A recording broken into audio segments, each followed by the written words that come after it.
Welcome back to our channel. நான் தான் உங்கள் ஃபேவரட் தமிழ் பேசிகிட்டு இருக்கேன். இன்றைக்கி வீடியோவில் என்ன பார்க்க போகிறோன்னு பார்த்தீங்கன்னா ஏஐ அலப்பறைகள் என்னென்னு பார்த்தீங்கன்னா நம்ம பசங்க ஏஐ வச்சு நிறையா எடிட் பண்ணி வச்சுருக்காங்க. அதெல்லாம் பார்க்கலாம் இந்த வீடியோ லைனாக. ஏஐ நல்லதாக கெட்டதுன்னு பார்த்தீங்கன்னா நல்ல விஷயத்துக்கு பயன்படுத்துறது நல்லது, அதே கெட்ட விஷயத்துக்கு பயன்படுத்தினா அது கெட்டதுன்னு தான் நம்ம சொல்லுவோம். அதனால் யாரும் தப்பாக பயன்படுத்தாது.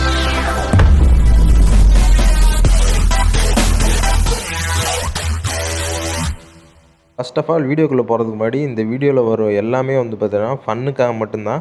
யாருமே சீரியஸாக எடுத்துக்க வேணாம். சீரியஸாக எடுக்கிற மாதிரி இருந்தால் இந்த வீடியோ விட்டு வெளியே போயிடுங்க. நம்ம சேனலுக்கு புதுசாக சப்ஸ்கிரைப் பண்ணிக்கோங்க. அப்போ தான் பெல் ஐக்கான் ஆல் போட்டுக்கோங்க.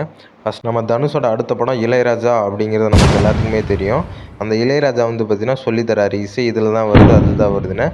அதை பார்த்தீங்கன்னா காமெடியாகவே இருக்கு. கொட்டும் போது ஒரு சத்தம் வந்துச்சா? ஆமா, அது ஒரு இசை. அரையும் போது ஒரு சத்தம் வந்துச்சுல்ல, இது ஒரு இசை. குத்தம் போது ஒரு சத்தம் வந்துச்சுல்ல, இதுவும் ஒரு இசை. இப்படி இசை பல பரிமாணங்கள்ல தெரியுது. இது என்னன்னா என்னோட வாழ்க்கை வரலாறு எடுக்க போகிற இசை இப்படி தான் வந்துச்சு அப்படி தான் வந்துச்சுன்னு பார்த்தீங்கன்னா நம்ம இசை நான் இளையராஜா நம்ம தனுஷ் அடிச்சடிச்சு சொல்லித்தராரு. இந்த படம் நல்லா வருமா வராதுங்கிறத நீங்கள் தான் கமெண்டில் சொல்லுங்கள் கைஸ், கமெண்டில் சொல்லுங்கள் பார்க்கலாம். அடுத்து பார்த்தீங்கன்னா நம்ம தளபதி கட்சிக்கு வர போகிறாரு 2026 அரசியலுக்கு வந்துட்டா. அதுக்கான முன்னோடியே பார்த்தீங்கன்னா நம்ம சீமானண்ணன் தான். சீமானண்ணன் வா வா அப்படின்னு நம்ம தளபதியை கூப்பிட்றாரு.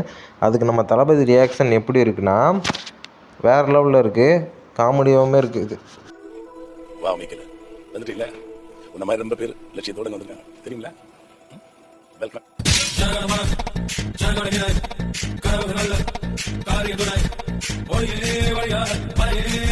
எதுக்காக இளைஞர்கள் இல்ல, இனி ஒரு விதி செய்வோம், விதியினை மாற்றும் விதி செய்வோம். என்னதான் தலஜித்துக்கும் விஜய்க்கும் போட்டி போகாமல் இருந்தாலும் நம்ம தளபதி பார்த்தீங்கன்னா அரசியல் இருக்காரு. நம்ம தலை ரைடு போயிட்டுருக்காரு. எங்கிட்டாச்சும் போலீஸ்கிட்ட மாட்டினா தளபதி பேரை சொல்லி தப்பிச்சுப்பாருன்னு நான் நினைக்கிறேன்.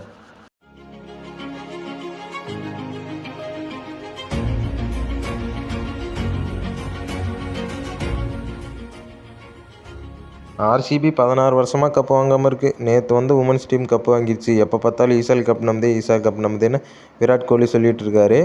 அது இந்த வருஷமாச்சு நிறைவேறுமா அப்படின்றது நம்ம வெயிட் பண்ணி தான் பார்க்கணும். 2024 ஆர்சிபி கப்பு வாங்கினா எப்படி இருக்கும் அப்படிங்கிறதால நம்ம வெயிட் பண்ணி தான் பார்க்கணும். நம்மளும் சொல்லிட்டு இருக்கோம், ஆனால் உள்ள விட்டுக்கிட்டே தான் இருக்கோம். நம்ம பிளஸ் பாயிண்ட் நம்ம மைனஸ் பாயிண்ட் தானே. மைனஸ் இல்லாத மனுஷனே இல்ல தெரியுமா. மைனஸ் எவ்வளவு இருக்குங்கிறது தான் முக்கியம். என்ன இலவசனம் கொஞ்சம் ஓவராகவே இருக்கு. சிக்கனாண்டா சிவனாண்டி அப்படின்ற மாதிரி நம்ம லோகேஷ் கனகராஜ் பார்த்தீங்கன்னா பயங்கரமான ஆண்டர் ஃபேன் நமக்கு தெரியும். அதே சமயத்தில் தளபதி ரொம்ப பிடிக்கும்.